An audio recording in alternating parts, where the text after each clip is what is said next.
So thank you all for joining me again for another video. Today we're going to be looking at the Queen of Pentacles. And there's a lot to this card, so I want to jump right into it. And first of all, we have the Queen. She's sitting on this solid throne, and she's looking down at this pentacle. Now, I've always wondered, why does she look so somber? Why does she look so worried when she's looking at the pentacle? Of course, she has a caring and loving look to her as well, but I felt like she looked a little bit sad. And different cards will express this in different ways. So some cards she doesn't look sad, and other cards she does. But on the Waite Smith deck, we can see that she does have that appearance. And I love how the Marielle illustrates that. So on the Marielle Tarot, you can see that she has that same look of sadness. There are some tears coming from her eyes, and those tears are in the form of diamonds. Diamonds were thought to be the tears of the gods, and they represent also the material world, the beauty and just the power of the material world, and how that's represented in all of us. And so this person here, you can see that they are a part of the material world. The material world is running through them. You can see that there's almost a tree-like appearance to the hair here. And I think that shows that this person has a deep connection to what we experience here. So both the ups and downs, the challenges that we face, our times of happiness, they see all of these things playing out. They see this balance, and they're watching, observing, but they're also very protective and nurturing at the same time. And so because they care so much, this affects them as well.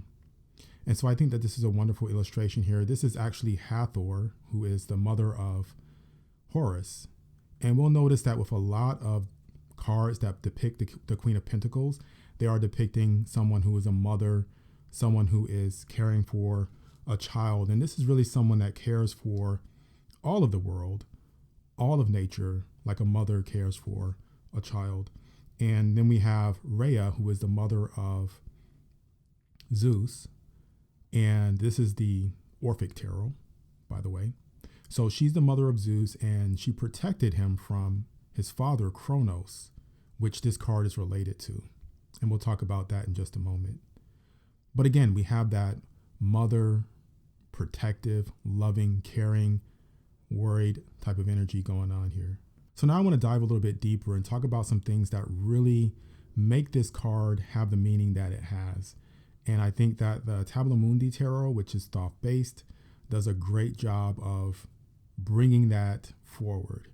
You have this very black background that kind of places emphasis on that emptiness, that void-like feeling, the feeling of being a part of something, but also being detached. And I think that's an important aspect because they can't be so involved, because that's kind of the reverse of this card, is when it becomes too involved in the affairs of people and affairs of the world. And it's really just this card is really just meant to guide, just to give that nudge, but to also watch out for everything that has to deal with the physical or the material world. Now, you can also see that hourglass back here. And as I was talking about before, this card is related to Kronos, who is the father of Zeus. But that's because this card is related to the Devil card, or also the sign of Capricorn. And we can also see that there's the goat there for Capricorn in the background. Now, this is a winged goat because that has also to do with Zeus and how he used the eyes of an eagle to increase his vision. And this card is also connected to the Temperance card. So we have time and patience. Now, with the Temperance card, on the pentacle here, you have all of the alchemical symbols for mercury, sulfur, and salt. And they're all mixed together to form that alchemical wedding that you see on the Temperance card as they're mixing together all of these components. And then from these components, we get that fruit of life. We get the goal. And I think that this card really represents that time after the Page of Pentacles and the Knight of Pentacles, because in the back of those cards, I'll put the images up there, you can see those fields that are going to be planted. And what she's doing is she is really nurturing and providing for that seed. So this card is water of earth. And so when we think of water of earth, we think about water being one of the things that a seed really needs to grow. And so she provides that. Now, on the Petra K Tarot, I love that this card really brings out that energy of water of earth, because this figure is coming from the water and going into the garden there. And so she's taking care of this garden and she's nurturing it and really trying to give it time, like I said, and having that patience and that balance and bringing that water to it. Now, there's a lot of responsibility there. She does so much for every aspect of Earth. There's so many different things there. And I love on the Star Tarot how you have all of these things bursting out of this garden and she's right there in the middle of it. And I think that with Earth, one of the questions I ask myself when I look at this card is, do you love the material world? Do you have love for everything here? And it seems like a kind of surface level question, but that includes every single thing. And when I talk about that, I don't mean there's different ways to show love for different aspects of life. So for example, if something is harmful or something or someone's going down a negative path, is it showing love to correct them? Or is it more showing love to allow them to go down that path and to make that mistake? I think that is something that is a judgment call on you specifically as a person, but whatever in your heart is the way that you feel you need to show love, whether it is to really guide that path. Because if we think about a garden, in a garden, the gardener has to sometimes cut off certain parts of the garden or bind things so that they grow straight, or just make simple corrections to the atmosphere in the area. And I think that sometimes in life when we see things, we might think, oh, well, we might have a negative feeling towards that thing.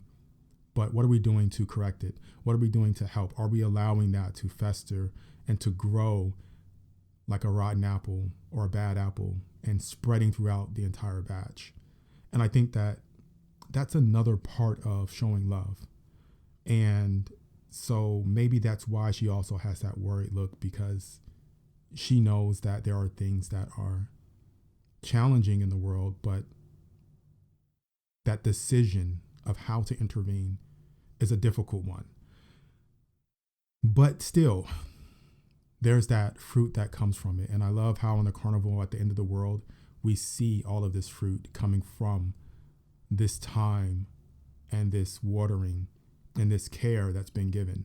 We see that in a very clear way on this card. And I think that different cards will place emphasis on where the Queen of Pentacles is on her journey with us. So if you get this card in a reading, this card is definitely about nurturing something in your life, giving it time to grow, watching over it. It could be a family member, a child, a spouse. It could be a relationship. It could be a job. Whatever it is that you're doing the reading for, there is some aspect of nurture and protectiveness that needs to be a part of how you deal with this situation. Now we can expand that out. I love how on the Thoth deck, we have, of course, she's sitting on this pine cone. And so that means that there is some fruit that will come from this. So the pine cone is the reproductive part of this card, showing the fertile nature of this card. And placing emphasis on that is important. But then also on the Liber, which is also Thoth based, instead of looking out into this landscape, like on the Thoth card, she's looking out into space. And I think it's important to remember that the material world is not just about Earth. It's about everything. It's about everything that's here in the physical world. And so to remember that we can expand that out to include so many different aspects of so many different things, I think is important, because it doesn't just apply to one situation, it applies to us all. And I love how on the Hermetic Tarot, it kind of places emphasis on those two sides. If we look right there in the middle, we can see that there are these two figures, one dark and one light, and they're bound together. They're not coming apart. And working with that is one of the things that she's able to do. So if you've been watching my channel, you know that I like to connect my cards with elements from the periodic table. So as I go through, I'll pick an element from the periodic table and sort of blend that message in with it. So the element that I picked today is americium.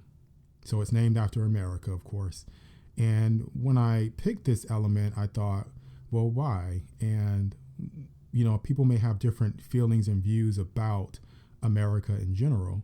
And I think that because there is that balance between so many things and so many things being a part of this culture, this society, I think it was a good element to pick.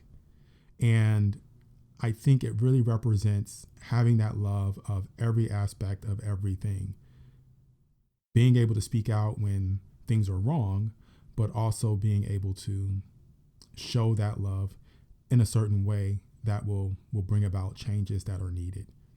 So when we think about that, we can ask ourselves that question: do we have love for everything? Because there's so many different cultures and people from all kinds of backgrounds blended together.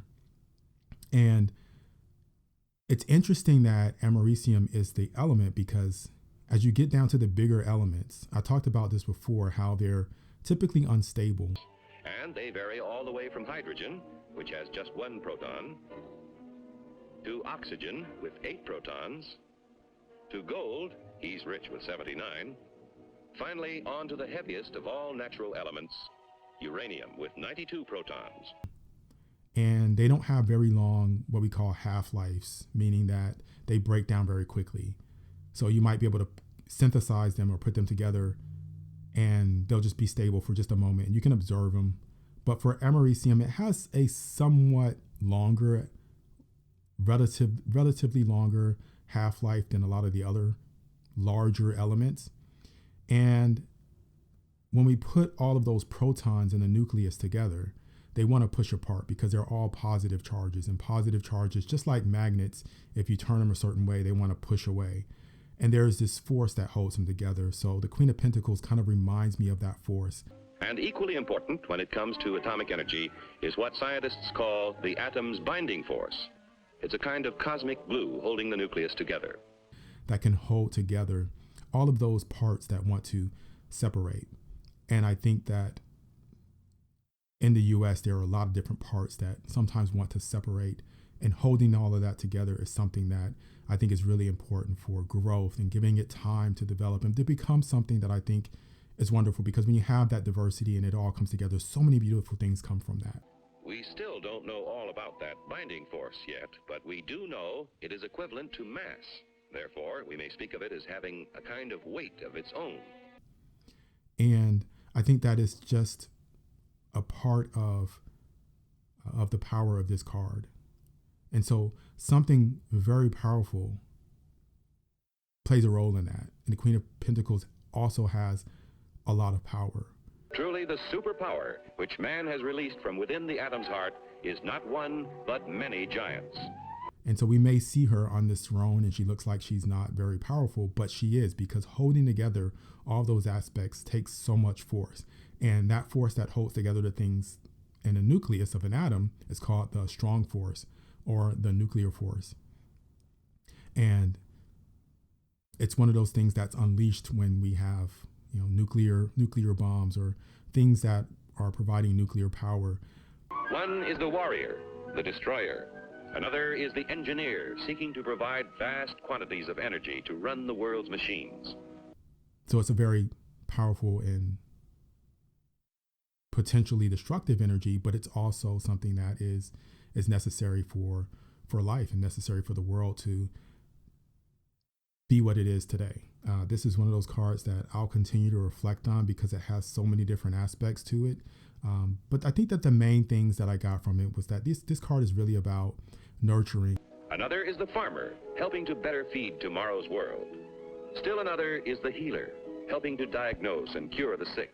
It's about being protective, about allowing something to grow, about providing water, providing the nutrients for the things around you, and really allowing those things to develop and to become fruitful and to transform into something that is different from what it was, or more than what it was, or maybe better than what it was. And I think that's where we're headed.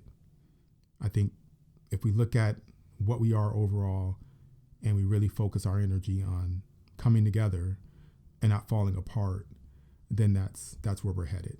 So thank you guys so much for watching. My name is Will. This is Atypical Tarot, and I'll see you next time. And the last is the research worker, working on in the fields of pure science to reveal more of the mysteries of the universe. But all are within man's power, subject to his command. On man's wisdom, on his firmness in the use of that power, depends now the future of his children and his children's children in the new world of the atomic age.